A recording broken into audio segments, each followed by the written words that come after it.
मित्रों, आज की कथा में हम सभी जानेंगे कि किस श्राप के कारण स्त्री समय से पहले ही विधवा हो जाती है और ऐसे कौन से कार्य हैं जो एक पतिव्रता स्त्री को अपने जीवन में कभी नहीं करने चाहिए, जिसकी वजह से स्त्रियां समय से पहले ही विधवा हो जाती हैं। सभी माताओं बहनों से निवेदन है कि इस कथा को पूरा अवश्य सुने। चलिए, आपका ज्यादा समय न लेते हुए कथा को प्रारंभ करते हैं। एक बार भगवान लक्ष्मण वनवास के समय अपनी कुटिया में बैठे विश्राम कर रहे थे। तभी माता सीता लक्ष्मण से पूछती हैं कि हे स्वामी, औरत किस पाप के कारण समय से पहले विधवा हो जाती है? तो भगवान लक्ष्मण कहते हैं, हे माता सीता, आज अचानक से तुम मुझसे यह प्रश्न क्यों पूछ रही हो?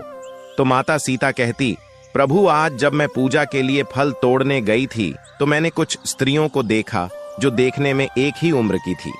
पन रथु, उसमें से एक औरत विधवा हो चुकी थी और बहुत दुखी जीवन व्यतीत कर रही थी, और बाकी उसी उम्र की औरत अपने पतियों के साथ सुख से अपना जीवन व्यतीत कर रही थी।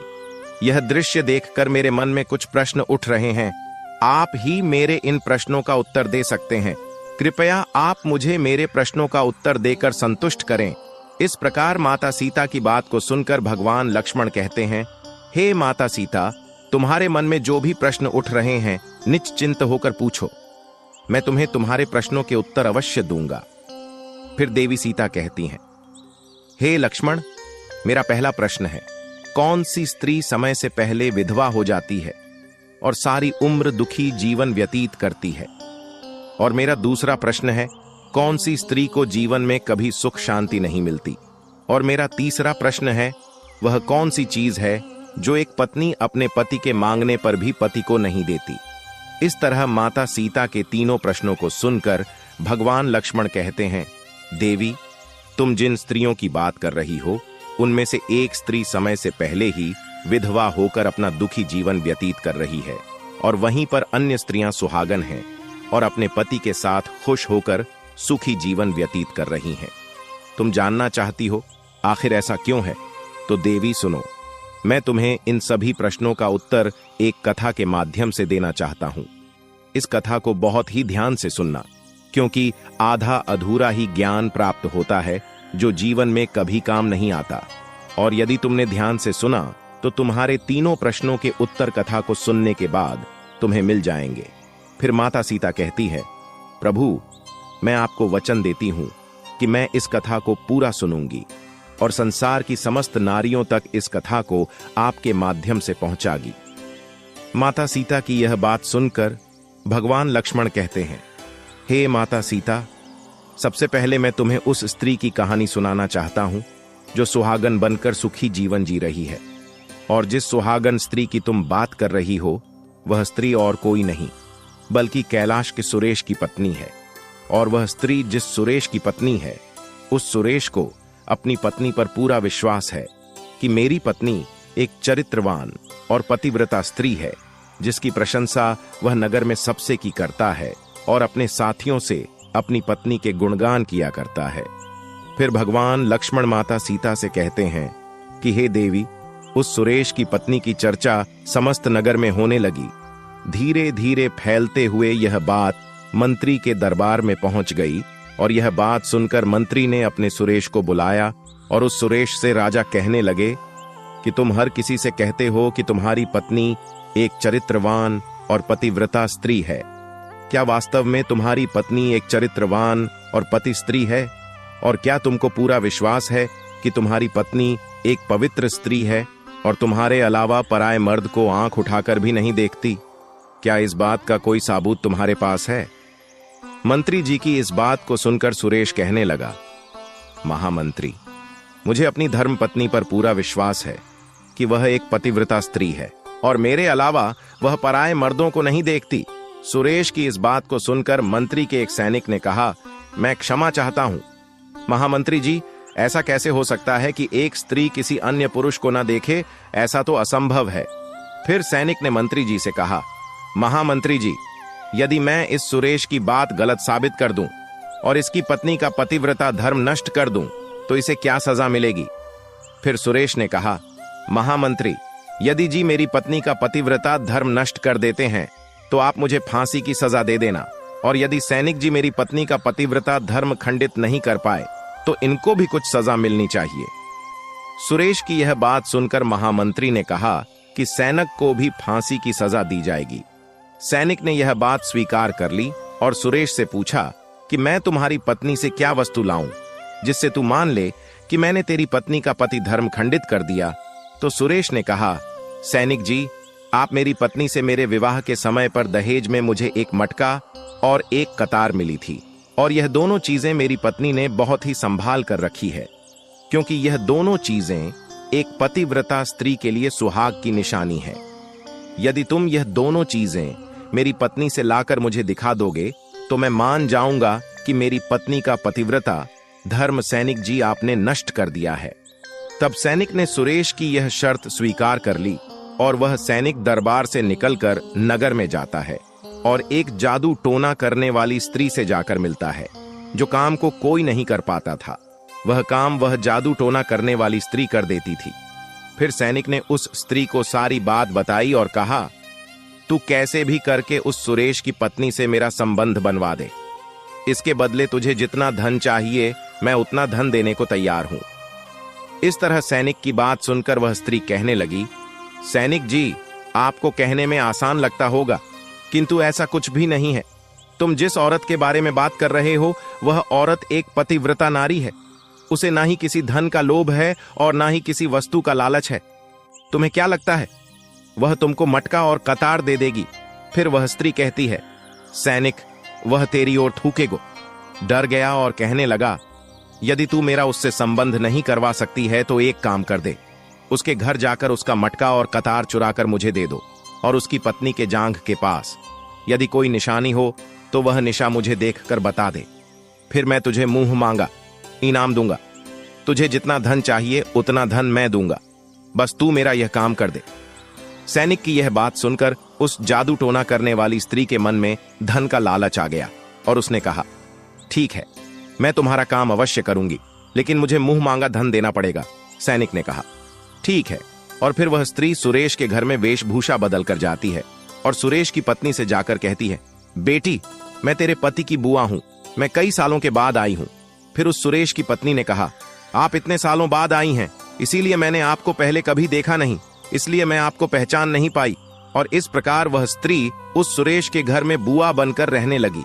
सुरेश की पत्नी ने उस स्त्री को बुआ समझकर बहुत आदर सम्मान दिया, मगर उसे यह नहीं पता था कि इस जादू टोना करने वाली स्त्री को महासैनिक ने उसके साथ छल करने के लिए और उसका पतिव्रता धर्म नष्ट करने के लिए भेजा है।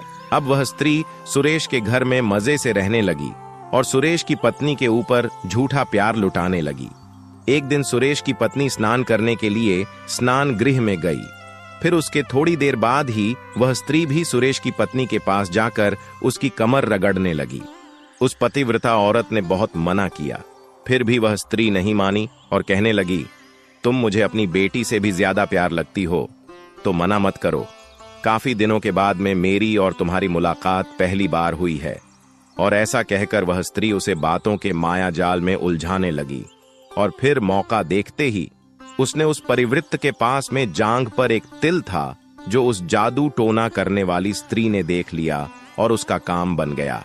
और जब स्नान करने के बाद में सुरेश की पत्नी घर के अन्य काम करने लगी, इसी बीच उस स्त्री को मटका और कतार चुराने का मौका मिल गया और उसने मटका और कतार चुरा लिया और वहां से यह दोनों चीजें चुराकर भाग गईं और सीधा जाकर सैनिक के पास पहुंची और उस सैनिक को मटका और कतार दे दिया और उस सुरेश की पत्नी के जांघ पर तिल की निशानी है यह भी बता दिया।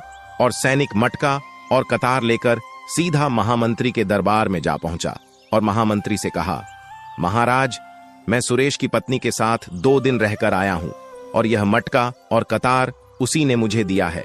इस तरह सैनिक की यह बात सुनकर महामंत्री ने तुरंत दरबार लगाया और सुरेश को बुलाया। फिर सैनिक ने दरबार में मटका और कतार सुरेश को दिखाते हुए कहा, महामंत्री, मैंने सुरेश की शर्त पूरी की और भरे दरबार में यह भी कहा कि सुरेश के पत्नी की जांघ पर तिल है।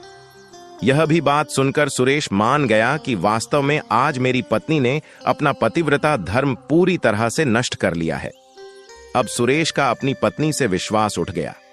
फिर महामंत्री ने शर्त के मुताबिक सुरेश को फांसी की सजा सुनाई और 21 दिन बाद फांसी देने का आदेश दिया और कहा कि सुरेश को 21 दिन के बाद फांसी पर चढ़ाया जाएगा।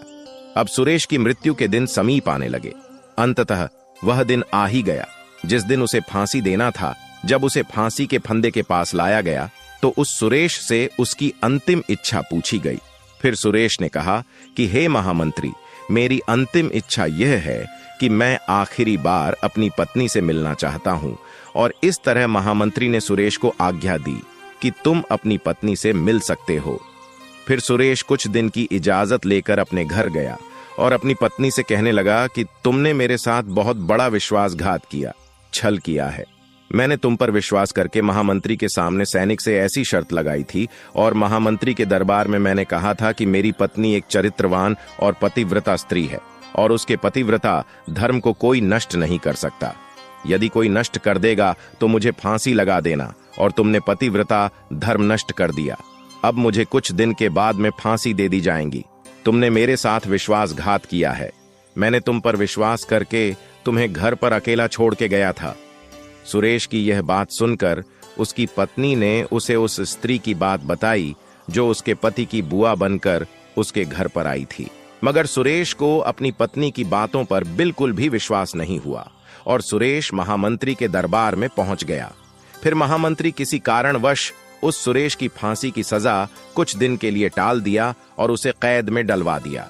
सुरेश की पत्नी अपने पति को निर्दोष साबित करने के लिए महामंत्री के दरबार में गणिका अर्थात नाचने गाने वाली औरत की वेशभूषा धारण करके पहुंच जाती है और महामंत्री से उसके सम्मुख अपना नृत्य दिखाने की आज्ञा मांगने लगी। महामंत्री ने स्त्री की सुंदरता देखकर नाचने की आज्ञा दे दी। फिर महल के नौकरों ने उसके नृत्य के लिए व्यवस्था की। फिर उस सुरेश की पतिव्रता पत्नी ने जब नाचना शुरू किया तो उसका नाच देखकर महामंत्री बहुत मोहित हुए और फिर महामंत्री ने कहा, मैं तुम्हारे नृत्य से बहुत प्रसन्न हुआ। मांगो, तुम जो भी मांगोगी मैं तुम्हें दूंगा।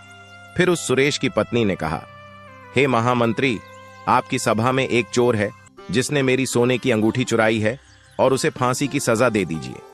यह बात सुनकर महामंत्री ने कहा, ठीक है, बताओ मेरे दरबार में तुम्हारा चोर कौन है, मैं उसको फांसी की सजा जरूर दूंगा। और फिर उस सुरेश की पतिव्रता स्त्री ने कहा, महामंत्री, और कोई नहीं, आपके सैनिक ने ही मेरी अंगूठी चुराई है, आप इनको फांसी की सजा दें। जैसे ही सैनिक ने सुना कि यह स्त्री मुझे चोर बता रही है तो तुरंत सैनिक कहने लगा, सैनिक, मैं शपथ खाकर कहता हूं कि मैंने इसकी अंगूठी नहीं चुराई है और मैंने इसे आज तक कभी देखा ही नहीं है, तो मैं इसकी अंगूठी कैसे चोरी कर सकता हूं? मैंने आज तक इसकी शक्ल ही नहीं देखी है, आज पहली बार मैं इसकी शक्ल देख रहा हूं। जैसे ही सैनिक ने कहा कि मैंने इस स्त्री की आज तक शक्ल ही नहीं देखी है, तो वह पतिव्रता औरत अपने वास्तविक वेशभूषा में आ गई और कहने लगी, हे महामंत्री, इस सैनिक ने मुझे पहले कभी देखा ही नहीं, तो आप इससे यह पूछो कि यह मटका और कतार कहां से लाया है। और मैं उसी सुरेश की पत्नी हूं जो आपके यहां पर नौकरी करता है और आप मेरे निर्दोष पति को फांसी पर चढ़ाने वाले हैं। इसीलिए मुझे यहां इस गणिका की वेशभूषा में आपके दरबार में आना पड़ा। मैं आपको इस सैनिक की पूरी सच्चाई सुनाती हूं। ये जो आपका सैनिक है, इसने मेरे पास में एक जादू टोना करने वाली स्त्री को मेरे पति की बुआ बनाकर भेजा था और उसने धोखे से मेरी जांघ के तिल का पता लगाया और उसी स्त्री ने यह मटका और कतार चुराकर इसको दे दिया और आपके सैनिक ने इसके बदले उसको बहुत सारा धन दिया है और मेरे साथ यही छल हुआ है। हे महामंत्री, और मैं आज भी पतिव्रता हूं। स्त्री की इस बात को सुनकर महामंत्री ने उस स्त्री को बुलाया। फिर उस स्त्री ने महामंत्री के डर से सैनिक की सारी सच्चाई महामंत्री को बता दी, जिससे राजा ने उस सुरेश को अपनी कैद से रिहा कर दिया और उसकी जगह सैनिक को फांसी पर चढ़ा दिया। और कथा को आगे बताते हुए भगवान लक्ष्मण कहते हैं, हे सीते, इस प्रकार उस सुरेश की पतिव्रता स्त्री ने अंत में महामंत्री से कहा, हे महामंत्री, मैं अपने पति से बहुत प्रेम करती हूं। मैं एक चरित्रवान स्त्री हूं और मैं कभी भी अपने मुंह से अपने पति का नाम तक नहीं लेती हूं। इस प्रकार भगवान लक्ष्मण कहते हैं, हे माता सीता, कथा पूरी हो गई। अब तुम अपने तीनों प्रश्नों के उत्तर सुनो। तुम्हारा पहला प्रश्न था, कौन सी स्त्री समय से पहले विधवा हो जाती है? तो जो स्त्रियां अपने पति का नाम लेती हैं वह समय से पहले विधवा हो जाती है, क्योंकि पति का नाम लेने से पति की उम्र कम हो जाती है और समय से पहले ही उनके पति की मृत्यु हो जाती है। ऐसी स्त्रियां जो पति का नाम लेती हैं समय से पहले ही विधवा होकर के एक दुखी जीवन जीती है। बस यही राज की बात है कि तुम जिन 3 सहेलियों की बातें कर रही थी उनमें से 2 विधवा थी और एक यह नौकर की पत्नी थी जो पतिव्रता स्त्री थी। यह पतिव्रता स्त्री कभी भी अपने पति का नाम मुंह से नहीं लेती थी और उधर वह 2 स्त्रियों जो विधवा होकर जीवन दुखी होकर जी रही है वह हमेशा अपने पति का नाम लेकर ही बुलाती थी, जिसकी वजह से उनके पति की उम्र कम हुई और फिर वह दोनों स्त्रियां समय से पहले ही विधवा हो गईं और आज वह दुखी जीवन जी रही है। इसलिए कभी भी स्त्रियों को अपने पति का नाम अपने मुंह से नहीं लेना चाहिए। अब तुम्हारा दूसरा प्रश्न था, कौन सी स्त्री को जीवन में कभी सुख नहीं मिलता है? तो समझ लो, जो स्त्रियां अपने पति के बिना अनुमति के किसी तीर्थ स्थान या उत्सव में जाती हैं उनके जीवन में कभी सुख नहीं आता। ऐसी स्त्रियां जीवन पर दुखी रहती हैं और उन्हें पति का कभी प्रेम नहीं मिलता। भगवान विष्णु कहते हैं, लक्ष्मी, तुम्हारा तीसरा प्रश्न था कि ऐसी कौन सी चीज है जो एक पत्नी अपने पति को मांगने से भी नहीं देती? तो समझ लो, वह चीज गाली है। एक चरित्रवान स्त्री कभी अपने पति को गाली नहीं दे सकती और जो स्त्री गाली देती है वह स्त्री कभी चरित्रवान नहीं होती और ऐसी स्त्री जीवन भर रोती है, उसके जीवन में कभी सुखी नहीं आती और समय से पहले ही ऐसी स्त्री विधवा हो जाती है। मित्रों, इस प्रकार कहानी सुनने के बाद में माता सीता पूरी तरह से अपने 3 प्रश्नों से संतुष्ट होकर कहती हैं, प्रभु, वास्तव में जो स्त्री चरित्रवान होती है वह कभी दुखी जीवन नहीं जीती है, क्योंकि ऐसे घर में लक्ष्मी का सदा वास होता है और वह घर धन से हमेशा भरपूर बना रहता है। ऐसी स्त्रियां हमेशा घर को स्वर्ग बना देती हैं। तो मित्रों, यदि आपको यह वीडियो पसंद आई हो तो प्लीज आप हमारे प्रेमानंद ज्ञान चैनल को